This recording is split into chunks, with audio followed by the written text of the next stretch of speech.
Dans nos épisodes, on s'adresse fréquemment aux gestionnaires, mais pas n'importe quel gestionnaire. On parle aux gestionnaires qui ont un petit esprit pirate, aux gestionnaires corsaires. Oui, mais c'est qui ça, les gestionnaires corsaires? Qu'est-ce qu'ils ont de particulier? Puis, c'est quoi les avantages d'avoir un esprit pirate? C'est ça qu'on va voir dans l'épisode d'aujourd'hui. Cet épisode vous est présenté par GoPirate Canada, un organisme à but non lucratif d'économie sociale luttant contre la fragilité socio-économique des individus et favorisant l'apparition d'organismes progressistes. Olivier et Maurice en ont assez des gestionnaires comme Capitaine Clueless qui excusent leur comportement parce que c'est comme ça que ça marche ici, j'y peux rien. Ils investissent leur énergie sur les gestionnaires qui ont la tête à la bonne place pour les aider à amener leur équipe dans des nouvelles contrées inexplorées. Voici leur histoire. Olivier, finalement, aujourd'hui, on va finir notre série sur l'approche corsaire. Capitaine Maurice, bien vrai. Et puis, bon, vous savez, les pirates, on a fait un épisode sur les capitaines, hein, qui a été assez populaire parce que c'est pas exactement ce qu'on s'attendait. On a fait un épisode sur les quartiers maîtres, hein, ceux qui vous donnent des coups de pied au derrière, mais aussi des tapes dans le dos. Et puis, on se disait bien, quand on a fait d'autres épisodes hein, sur l'entreprise corsaire, etc., il faudrait réserver du temps pour le gestionnaire corsaire. C'est ça qu'on va faire aujourd'hui. Donc aujourd'hui, ce qu'on va voir essentiellement, c'est quoi la différence entre un capitaine et un gestionnaire corsaire? Parce que ça peut être la même chose, mais ce n'est pas nécessairement le cas. C'est qui les gestionnaires corsaires essentiellement? À qui on vise quand on s'adresse à un gestionnaire corsaire? Puis qu'est-ce qu'ils font de spécial, ceux qui sont les corsaires mais qui s'ignorent? Hein? Parce qu'il y en a qui sont déjà à la bonne place, ils ne savent pas que c'est des corsaires. On va essayer de les définir. Et au final, 4 trucs pour ceux qui voudraient devenir un gestionnaire corsaire. Là, Maurice, dans cet épisode-là, hein, on s'adresse spécifiquement aux gestionnaires et puis ceux qui veulent devenir meilleurs hein, puis qui veulent se corsairiser, pour ne pas dire se piratiser. Puis, ben, ça donne bien parce qu'en plus du podcast, on a aussi des services pour eux. Et oui, ben en fait, moins D que 1. Vous savez, on fait beaucoup d'expériences, puis on essaie différentes choses, puis certains fonctionnent, certains ne fonctionnent pas. Fait on dompe ce qui ne marche pas, puis on regarde qu'est-ce qui fonctionne. Présentement, le service qu'on offre pour les gestionnaires corsaires, okay, ou n'importe quel gestionnaire qui a un peu un esprit pirate, ce sont nos micro-mandats de coaching. Qu'est-ce que c'est? C'est essentiellement les services d'un coach par bloc de 4 heures, qui peuvent être divisés en 4 fois 1 heure, par exemple, qui peuvent être utilisés avec des équipes différentes, avec un public différent, avec des sujets différents. Donc, l'idée avec ça, c'est de pouvoir permettre à n'importe qui, dans n'importe quelle entreprise, d'avoir un accès à du coaching. Parce que sinon, un coach à temps plein, ça coûte cher. Puis, ce n'est pas nécessairement utile parce qu'honnêtement, vos gens ont besoin de travailler, pas de passer leur temps avec le coach tout le temps. Donc, en allant chercher des micro-mandats comme ça va vous permettre d'adresser un problème particulier ou une amélioration particulière que vous voulez avoir. Donc, notre service de micro-mandat, c'est un service qui est à la carte. Hein. On achète par lot de 4 heures, il n'y a pas d'engagement étendu, puis c'est flexible. Donc, ça va vous permettre, vous, à partir de votre petite caisse, hein, c'est ça qui est important, pas besoin d'avoir 50 millions d'approbation, pas au prix où c'est, de recevoir les services dont vous avez besoin.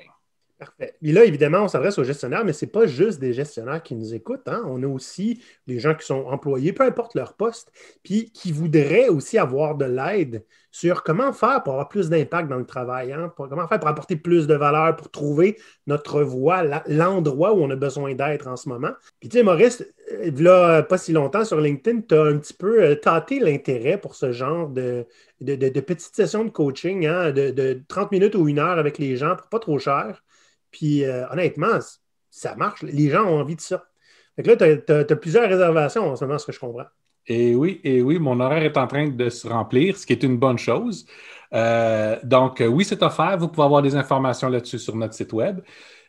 Puis, si le coaching est au-delà de ce que vous avez besoin, des fois, on a juste besoin d'avoir une coupe de conseils, il ne faut pas oublier, on a probablement un épisode de podcast qui adresse votre problème.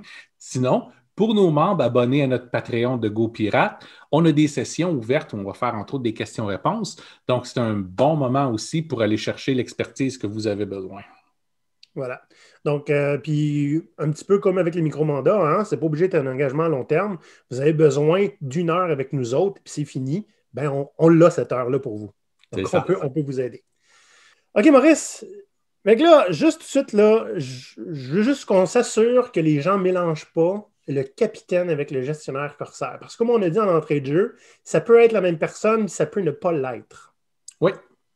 Un capitaine corsaire va être à la tête de son équipe. Puis le meilleur contexte pour un capitaine corsaire, c'est quand il est décidé et élu par l'équipe. OK? Il est là avec une fonction principale. Il est là pour leur permettre de se rendre à leur objectif plus facilement. Mais là, soyons honnêtes, Maurice, ça n'arrive pas souvent qu'un chef d'équipe est élu quand même. Non, ça n'arrive pas souvent. Des fois, tu es pris pour faire avec quelqu'un qui a été embauché pour ça. Mais le rôle reste pas mal le même. C'est juste que si tu es embauché puis imposé par la direction, ben, tu n'as pas la même légitimité du point de vue d'une équipe corsaire que si eux t'avaient décidé. Ouais. Mais on parle à ce niveau de chef d'équipe. Donc, pour une entreprise de décider, on va laisser à une équipe le soin de nommer leur propre capitaine. Ce n'est pas un gros problème, surtout que habituellement d'autres niveaux de gestionnaires autour qui, eux, vont être correctement décidés par la hiérarchie. Ouais. Puis ça va arriver souvent, de toute façon, hein, un chef d'équipe va émerger, genre son leadership se développe, puis clairement, l'équipe le suit, fait qu'on le nomme chef d'équipe, ça arrive, ça. Ben, c'est l'idée, c'est l'idée. Ouais. Puis en fait, c'est ce qui cause beaucoup de tension à certains endroits quand vous avez un chef d'équipe qui est nommé par la direction, puis quelqu'un qui émerge comme ça que le reste de l'équipe préférerait suivre, ben, il y a toujours une question de bataille de territoire. Ouais. On voudrait éviter ça parce que c'est pas efficace. Ouais. Puis bon, hein, ça fait des petites tensions, on a déjà eu ça à bien des endroits. Petite, hein, petite. Petite. OK. Donc, ça, c'est ce que c'est le capitaine. Maintenant, le gestionnaire corsaire. Oui. Si vous vous rappelez, un des points principaux du modèle corsaire, c'est l'idée de la lettre de marque. C'est-à-dire que l'équipe, pour être en mesure de faire sa mission de façon indépendante, a besoin d'avoir une autorisation pour le faire avec un objectif qui est clair, puis des balises, hein, des contraintes. Qu'est-ce que vous avez comme ressources? Qu'est-ce que vous pouvez faire? Qu'est-ce que vous ne pouvez pas faire? Jusqu'où vous devriez aller, mais pas dépasser? Donc, tout ça, c'est des éléments qui font partie de la lettre de marque. Traditionnellement, historiquement, avec les vieux pirates, ben, cette lettre de marque-là était émise habituellement par un monarque quelconque ou au moins quelqu'un d'autorité. Okay? Qui allait définir exactement qui pouvait attaquer, c'était quoi leur territoire, c'était quel pourcentage qui doit être remis à la couronne, etc., etc. Donc, le gestionnaire corsaire, c'est celui qui va faire cette lettre de marque-là. OK. Là, juste pour pas que ça vous monte à la tête, OK, on vous compare à un monarque, là, mais c'est tout. La comparaison s'arrête là. Okay. Ben, tu dis ça, mais regarde comment les entreprises fonctionnent. Hein? Si tu as un rôle suffisamment élevé, ben, c'est toi qui es responsable pour tout ce qui est en dessous de toi, mais en même temps, tu as droit de vie et de mort sur tes gens. Hein? Tu peux mettre quelqu'un à la porte facilement. D'une certaine façon, c'est sûr qu'il y a moins de pilori et de bûchers dans le travail. Mais effectivement, le droit de vie ou de mort sur la carrière de quelqu'un ou au moins sur son travail, effectivement, est encore là. Oui, puis j'aime ça, le vie ou de mort sur la carrière de quelqu'un. Hein. Être promu au sous-sol, c'est un concept qui existe à bien des endroits. On ne te mettra pas dehors. On va simplement t'installer à un endroit où tu n'auras jamais aucun impact puis qui va être relativement déplaisant. Donc, au sous-sol, dans un petit bureau, pas de fenêtre, tu ne seras plus en charge de quoi que ce soit ou parler à qui que ce soit, fais juste la job qu'on te donne si on pense à t'en donner. Ça met une carrière à terme vite. Oui, puis des fois, ça crée des personnages assez intéressants comme dans... C'est quoi le film, non? Office Space? Office Space, oui, où le gars il est dans le sous-sol puis il devient nécessairement un psychopathe, là, un peu, là. OK. Donc, Office Space, il faudrait qu'on se fasse une soirée à checker ça. Ah oui, clairement. Ouais. Fait que là, on a la différence entre capitaine et gestionnaire corsaire. Maintenant, quand on parle, là, c'est qui ferait un bon gestionnaire corsaire? Qui on vise quand on parle de ça? Hein? Parce que c'est pas n'importe quel gestionnaire. Non, on vise des gestionnaires qui ont quand même un certain niveau d'autorité dans l'organisation. Donc, tu sais, ça dépasse l'idée du chef d'équipe ou du gestionnaire qui est très, très proche de l'équipe. On va parler plus souvent à des niveaux un peu comme des directeurs. Puis, dans nos carrières, toi et moi, on en a rencontré beaucoup de directeurs, puis beaucoup de directeurs qui ont la tête à la bonne place. Ils veulent agir, avoir des équipes qui sont plus autonomes, avoir des meilleurs résultats, se focusser sur les résultats, mais ils sont pris puis embourbés avec la bureaucratie organisationnelle, avec toute la hiérarchie autour d'eux autres. Donc, l'idée avec eux, c'est comment utiliser le pouvoir qu'ils ont, parce qu'ils en ont quand même un peu, puis des fois pas mal, puis l'utiliser de façon à atteindre l'idéal qu'ils veulent, tout en s'assurant que le reste de l'organisation, son système immunitaire ne se réveille pas trop. Oh, j'aime ça. J'aime tellement ça, les systèmes immunitaires, les globules blancs qui attaquent tes bonnes idées. Je trouve la comparaison est magique. Ben, c'est ça. Donc, l'idée, un bon gestionnaire corsaire sait comment utiliser les différentes opportunités autour de lui de façon à ne pas avoir à aller demander la permission à personne, puis d'utiliser son niveau d'autorité au meilleur possible. S'il amène des résultats, habituellement, les autres ne poseront pas de questions autour de lui. Oui, ben, c'est pour ça qu'il faut que les résultats parlent. Ben, c'est ça. OK. Ben là, le prochain point, c'était qu'est-ce qu'ils font le spécial? Ceux qui sont déjà corsaires, là. Okay. Ben, ceux qui sont déjà corsaires. Mais qui s'ignorent, hein? C'est pas tout le monde qui est au courant qu'ils sont des corsaires. Ben, c'est ça. C'est ceux au moins qui ont l'esprit pirate. OK? Ouais. Ce sont le genre de personnes qui vont faire confiance à leur équipe, qui avant de prendre une grosse décision, vont rassembler à leurs experts, puis en toute humilité, vont leur demander qu'est-ce que vous en pensez. Pas juste par principe, réellement pour avoir leur opinion. Puis la décision finale ne sera pas nécessairement ce qu'un des experts va avoir dit. La décision finale est quand même prise par le gestionnaire pirate, là. Okay? Mais elle va être informée par ce que les autres ont à dire. C'est-à-dire que sa décision, sa solution va être modulée avec ce qui a été dit.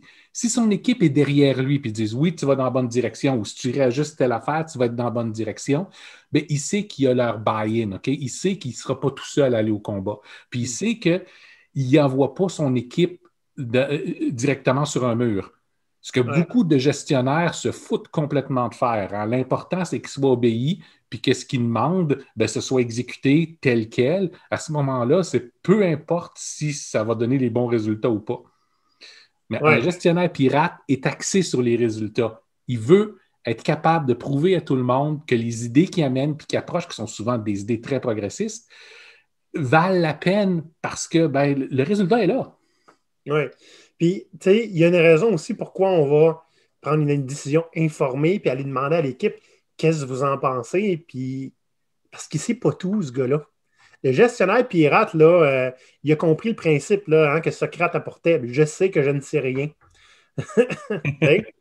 Puis, à un moment donné, prétendre ad vitam aeternam que tu as la science infuse parce que tu as une position d'autorité, c'est pas très, très compatible avec son apport.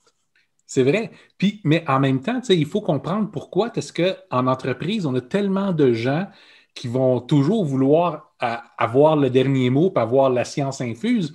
C'est parce que la façon dont les gens sont embauchés, c'est parce qu'ils sont des experts et puis ils savent puis ils ne se tromperont pas. Puis ça, je l'ai entendu souvent en entreprise. Je ne t'ai pas embauché pour faire des erreurs. OK? Donc, à partir du moment où ton entreprise a ça comme mentalité, ça fait que les gens dedans vont s'assurer de ne pas faire des erreurs, puis vont s'assurer d'être obéis au doigt et à la lettre, puis de chercher qui blâmer pour quand les choses n'arrivent pas comme prévu. Tu sais, on va en parler un petit peu plus tard hein, du leadership d'intention, mais ça fait partie aussi des conditions gagnantes pour réussir le leadership d'intention, c'est d'arrêter de mettre tellement de focus à ne pas faire d'erreurs, puis mettre toute cette énergie-là à atteindre un niveau d'excellence. Puis il y a une grosse, grosse différence entre les deux. Avez-vous déjà vu une équipe qui marche sur des œufs parce qu'elle a peur de faire des erreurs? Elle ne fera rien. C'est beaucoup plus sécuritaire pour cette équipe-là de rien faire parce que comme ça, elle ne se fera pas blâmer. C'est pas la même gang qui va aller faire des initiatives. Tu comprends? Mm-hmm. Parce que quand tu vises l'excellence, tu prends des initiatives, tu essaies des choses. Puis c'est une question de mindset à un moment donné aussi dans quel environnement est-ce que l'équipe et son gestionnaire vivent. Exact. La différence est tellement énorme. Puis le problème au cœur de ça, c'est l'idée qu'une organisation, c'est géré par la peur. Personne ne le dit, mais c'est géré par le blâme. Tu veux savoir pourquoi ça n'a pas marché, pas pour faire des reproches à personne, juste pour qu'on puisse pointer la bonne personne, puis agir en conséquence. Fait que personne ne se met à agir à ce moment-là. Puis ça devient systémique. Donc, l'entreprise finit par se scléroser elle-même Parce que ben, la loi du moindre effort, hein, ce que tellement de gestionnaires vont se plaindre, mes employés, ils ne veulent pas faire d'efforts, ils veulent juste être là le matin, puncher le matin, puis puncher le soir, ils sont tous désengagés parce que vous les avez désengagés. Okay? Ouais. Il n'y a pas personne qui se lance à faire 5-6 ans d'études pour faire un métier puis à se développer une carrière là-dedans pour ne rien faire en bout de ligne. Ouais, Ils veulent clair. faire quelque chose jusqu'à temps que vous tuiez cette ambition-là de leur cœur et de leur âme. Ouais, je me suis souvent demandé, tu sais, combien de fois il faut dire non aux bonnes idées de quelqu'un pour qu'il se désengage pour toujours puis qu'il arrête d'en proposer à un moment donné. Tu sais, il a compris sa place. Enfin bref, si on veut résumer ça, Maurice, en utilisant les termes maritimes, hein, un bon moyen de faire en sorte que ton bateau ne soit pas usé, c'est de le laisser au port. OK, là, on a vu la différence entre capitaine et gestionnaire. On a vu c'est qui les gestionnaires corsaires ou qui ont le potentiel de l'être. On a parlé un petit peu de la lettre de marque, c'est-à-dire une entente entre l'équipe et ce gestionnaire-là, essentiellement. Est-ce qu'il faut développer un petit peu là-dessus? Oui, il faut, parce que la lettre de marque, c'est l'outil principal du gestionnaire corsaire. Dans le sens que c'est la façon dont il donne pas juste une mission qui est très, très focusée sur quelque chose, mais une direction générale à une équipe, par exemple. C'est pas obligé d'être la même pour toutes ces équipes, hein, on s'entend. Différents corsaires avaient différents rôles. Il y en a qui étaient plus pour la guerre, d'autres qui étaient plus pour l'exploration. Donc, c'est la même chose avec vos équipes en entreprise. L'idée, c'est que votre lettre de marque, ça définit la mission de cette équipe-là, de façon générale, OK, à quoi elle va servir, puis la relation que vous voulez développer avec cette équipe-là. C'est un peu comme un contrat social, dans le fond. C'est une entente qui est négociable entre l'équipe et le gestionnaire. C'est pas juste le gestionnaire qui dit « Tiens, c'est ça! » Exact. En fait, c'est exactement un contrat social. Et oui, la négociation est non seulement permise, elle est nécessaire. Ouais. C'est-à-dire que le gestionnaire doit être en mesure de dire à son équipe, voici ce que je m'attends de vous. Ça, c'est le rôle que vous avez dans mon organisation à moi. OK? Des fois, ça peut différer un petit peu du rôle dans l'organisation, dans l'entreprise en général. OK? Des fois, c'est un peu plus précis ou moins c'est plus raffiné. Donc, pour le gestionnaire, voici ce à quoi je m'attends de vous. Voici ce que je vous donne pour réussir dans votre mission. Hein, les budgets que vous avez, la latitude que vous avez, les outils que vous avez.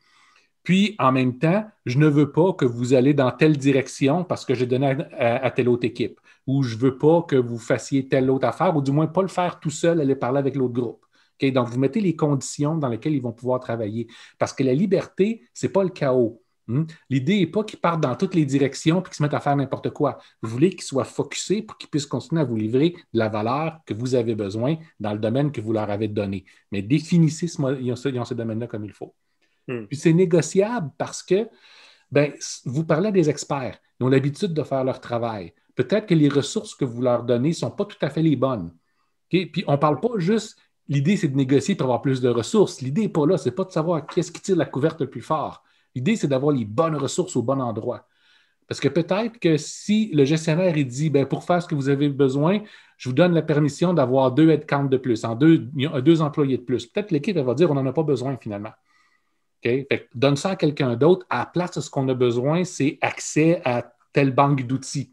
Ça peut être ça. Ouais. Ou que tu nous aides à créer des liens avec tel autre département, puis pour qu'on puisse avoir des échanges avec eux autres qui nous nuiront pas. Donc, c'est de définir ça exactement. Il n'y a pas une personne qui a réponse à tout, qui comprend tous les éléments. Parce qu'une lettre de marque, comme n'importe quel autre système, parce que ça reste un système, il y a beaucoup de pièces qui bougent constamment. Donc, ça prend beaucoup de gens qui sont au courant de chacune de ces pièces-là, ou du moins de plusieurs de ces pièces-là, qui parlent ensemble et qui définissent ensemble qu'est-ce qu'ils ont besoin pour que la machine fonctionne. Puis après ça, bien, cette machine-là, elle va continuer à évoluer. C'est-à-dire que les besoins risquent de changer dans le temps. Donc, la lettre de marque risque d'être réouverte assez régulièrement pour faire des ajustements. Ben oui, c'est ça que j'allais dire. Tu sais, vu que c'est un système, c'est nécessairement dynamique puis ça change avec le temps. Donc on peut, de manière périodique, quand c'est pas obligé d'être officiel, hein, ça peut être officieux aussi, renégocier ou remettre remettre la lettre de marque sur la table avec notre gestionnaire pour ajuster, dans le fond, des besoins qu'on a, etc.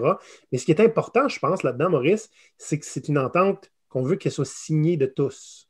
Oui, il faut que tout le monde soit prêt à s'engager là-dessus. Tout le monde dit ça, ça nous convient comme entente. Ouais, puis on va le respecter, que C'est ce soit ça. du gestionnaire ou de l'employé, là. C'est ça. Donc, si vous avez besoin, vous, en tant que gestionnaire, d'informations à rythme régulier, par exemple, ou de résultats à rythme régulier, parce que les gestionnaires sont, surtout quand ils veulent faire des choses un peu différemment, ils vont souvent avoir beaucoup de pression de prouve-nous que ça marche, puis prouve-nous que ça marche hier. Ouais. Donc, ça doit faire partie de la lettre de marque. Écoutez, mon équipe, j'ai besoin que vous me donniez des résultats tangibles, hein, qui vont goûter quelque chose, là, pas juste du fluff, à donner à mes propres gestionnaires pour être sûr d'avoir le droit de pouvoir continuer à travailler avec vous autres comme ça. Ben, Parfait. à ce moment-là, Donc, l'équipe sait qu'est-ce qu'elle a à faire. Elle va devoir prioriser qu'est-ce qu'elle va donner pour te donner ce que tu as besoin maintenant. puis la lettre de marque, dans le fond, c'est une forme de liberté avec contrainte. Hein? C'est pas mal ça qu'on dit que c'est. C'est que dans les contraintes, l'équipe est libre de faire ce qu'elle pense qui est nécessaire pour réussir à atteindre les objectifs. Mais ce n'est pas une liberté qui est inconditionnelle, dans le sens où ça demande d'avoir des résultats pour qu'on continue à vous faire confiance, à vous laisser aller comme ça. Ben, c'est ça. C'est ça l'idée. Et on va en parler un petit peu justement dans les 4 trucs qu'on s'apprête à vous donner. Oui. Donc, d'habitude, on en fait 3, là, c'est 4 parce qu'on a des grands cœurs. Hein? Maurice, des fois, il y a de l'amour même dedans. Donc, c'est 4 trucs et conseils pour entamer votre transformation vers un gestionnaire corsaire. OK? Puis vous allez Puis, remarquer que ces 4 trucs-là sont essentiellement des petites façons pour tricher sur la façon dont une organisation fonctionne d'habitude. OK? Parce que si vous voulez être pirate, si vous voulez être corsaire, vous devez redéfinir les règles d'une autre façon.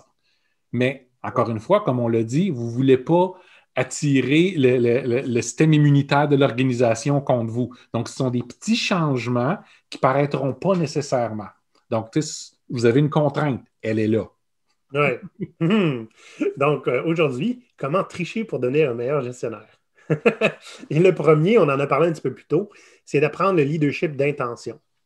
Ça, c'est quoi? En gros, là, c'est au lieu de te dire quoi faire et comment le faire, hein, Maurice? Ce que je fais tout le temps avec toi, n'est-ce pas? Tout le temps, tout le temps. Je vais te dire, voici l'objectif que je veux atteindre, voici la valeur que j'essaie de retirer de ce qu'on veut faire. Trouve le meilleur moyen pour y arriver. Là, je ne raconterai pas encore l'histoire du capitaine David Marquet, on l'a déjà fait, mais ça vient essentiellement de lui, hein, ce capitaine-là qui était le capitaine de sous-marin, qui s'est rendu compte qu'il ne savait pas grand-chose et du sous-marin et de l'équipage. Je commence à compter l'histoire, Olivier. Oui, mais je ne la raconte pas, je la raconte en résumé, là. Et qui a dit, écoutez, je ne donnerai plus des ordres, moi, là. Hein? Je vais vous donner ce que j'ai envie d'avoir comme résultat, puis figure it out. Puis C'est là, fort. c'est important de dire, parce que c'est facile de dire, ah, je fais déjà ça. Ouais, Si vous allez voir notre épisode sur la valeur, c'est quoi la valeur? Là, vous allez comprendre. Par exemple, c'est tout à fait facile de dire de façon très, très boss, fais-moi le site web, ou de parler de façon très, très valeur. Mon but, c'est d'avoir un autre site web. Ne parlez pas de valeur, là, vous lui dites quand même quoi faire. L'idée, c'est expliquer à quoi il va servir le site web. Puis l'exemple que j'aime donner, c'est ce qu'on a besoin, en fait, c'est que le site web convertisse 15% de plus de personnes. OK? Fait qu'à ce moment-là, la mission n'est plus du tout la même de refaire le site web, on change comment est-ce qui est organisé, on change des couleurs, puis on le met à jour. Ça devient de OK, maintenant, il faut qu'on ait une façon pour convertir les gens à 10 à 15% plus haut. C'est complètement différent. Puis la valeur, elle est là parce que peut-être que votre équipe va pouvoir vous dire la meilleure façon pour que ton site web y convertisse plus, c'est pas de changer le site web. ben, C'est d'offrir quelque chose de différent qui va faire que les gens vont convertir plus. Ouais, c'est peut-être plus tu demandes du travail à des développeurs, mais alors que c'était peut-être du marketing que tu avais besoin. Ben, c'est ça. C'est intéressant. Donc, quand vous allez avoir appris les bases du leadership d'intention, hein, dites la valeur que vous voulez obtenir, puis après ça, ayez la conversation avec vos gens. Qu'est-ce que tu as besoin pour y arriver? Le maximum de gestion de monde que vous avez besoin de faire, c'est ça. Qu'est-ce que ça te prend pour réussir? Puis ça, c'est dans votre lettre de marque. C'est la discussion que vous avez avec les gens. Qu'est-ce que ça te prend pour réussir? Puis en même temps, je ne veux pas que tu fasses ces affaires-là non plus. Montez le cadre. C'est votre travail en tant que gestionnaire de leur fournir ce qu'ils ont besoin pour réussir. Et on s'entend. Exact. Sinon, vous les vouez à l'échec. Puis c'est votre faute. Puis de leur mettre les bonnes contraintes aussi, parce que sinon, la plus petite des choses que vous allez leur demander, si le budget est illimité, le coût va être illimité. C'est Fait ça. assurez-vous de leur donner une idée d'ordre de grandeur, jusqu'à quel risque vous êtes prêt à prendre avec eux autres pour atteindre ce but-là. Ben, c'est justement le deuxième point, Maurice. Deuxième truc, c'est de mettre en place les bonnes contraintes. Oui. En partant, je vais vous dire temps, budget, puis domaine.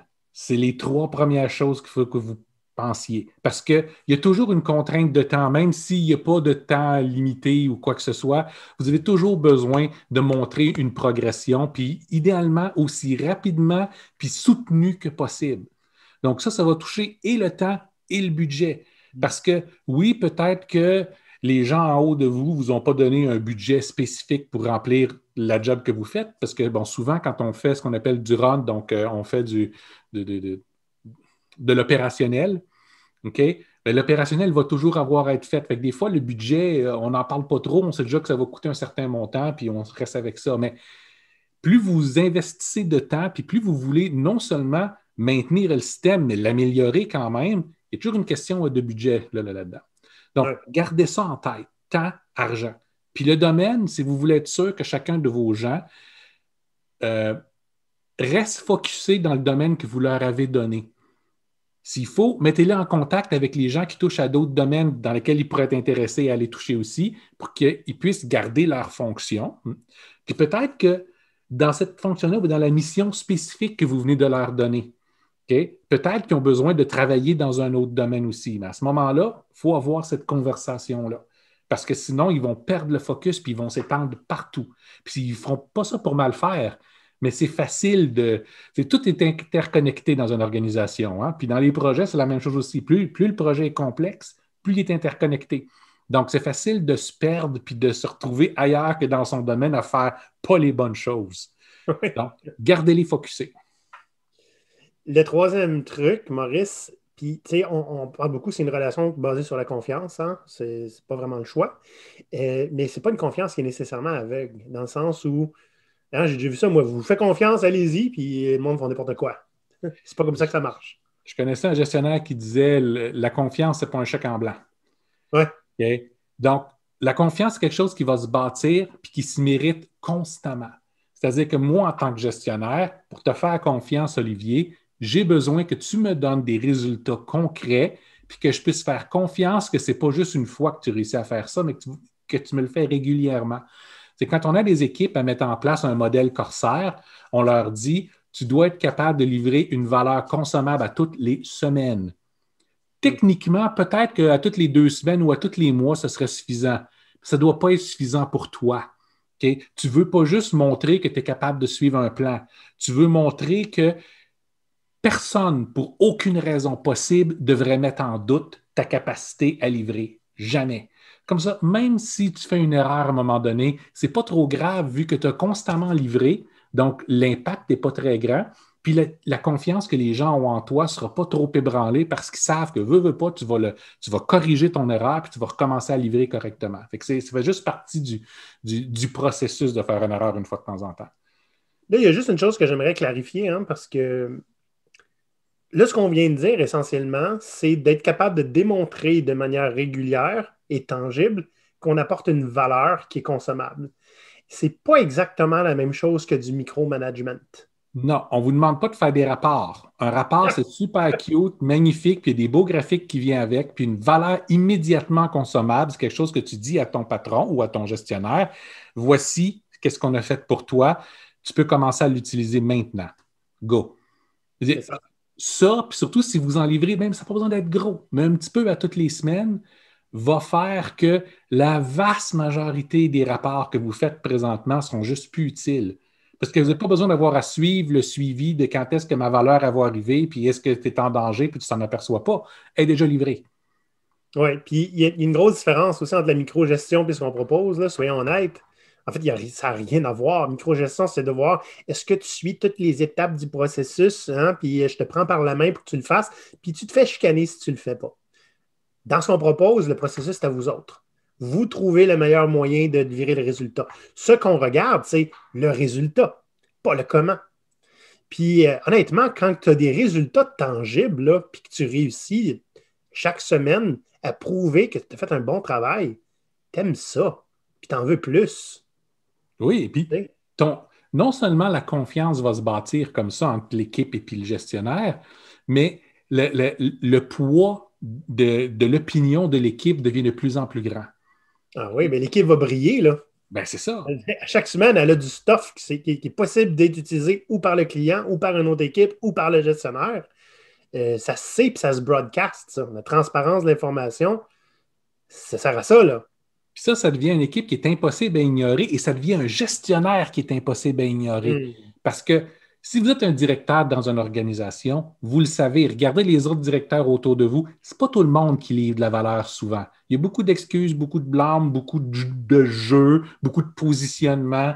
Si vous êtes celui qui, peu importe quoi, fait avancer l'entreprise constamment, est capable de démontrer que ce qui sort et ce qui livre, ça rapporte de l'eau au moulin tout le temps, ben à ce moment-là, vous êtes impossible à ignorer aussi.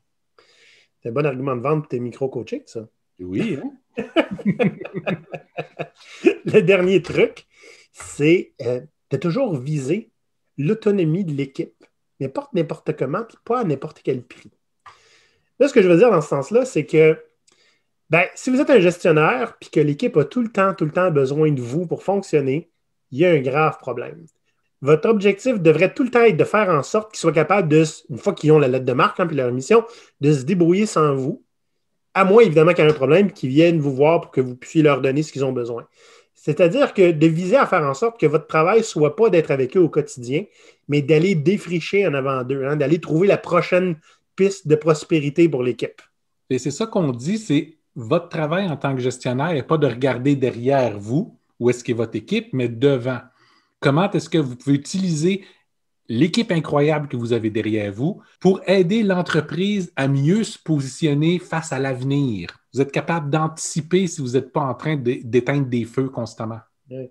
Regardez au loin avec votre jumelle puis pointez. On s'en va là-bas, l'équipage. Oui. C'est pas mal ça, hein, Maurice? Ça fait pas mal le tour, je pense. Ça fait pas mal le tour. Si c'est ce que vous essayez de faire, on le sait que c'est pas facile. On le sait que quand vous commencez à être un gestionnaire pirate avant de pouvoir être dans un modèle corsaire pour vrai, il y a un paquet de difficultés organisationnelles autour de vous autres. Bien, contactez-nous, puis on peut vous aider avec ça. L'idée complète derrière nos micro-coachings de 4 heures, c'est pas juste pour les équipes, c'est pour les gestionnaires aussi. C'est fait pour vous aider à des fois juste répondre à 2-3 questions, puis à vous aider à prendre la bonne position pour être en mesure pour aller plus loin. Oui.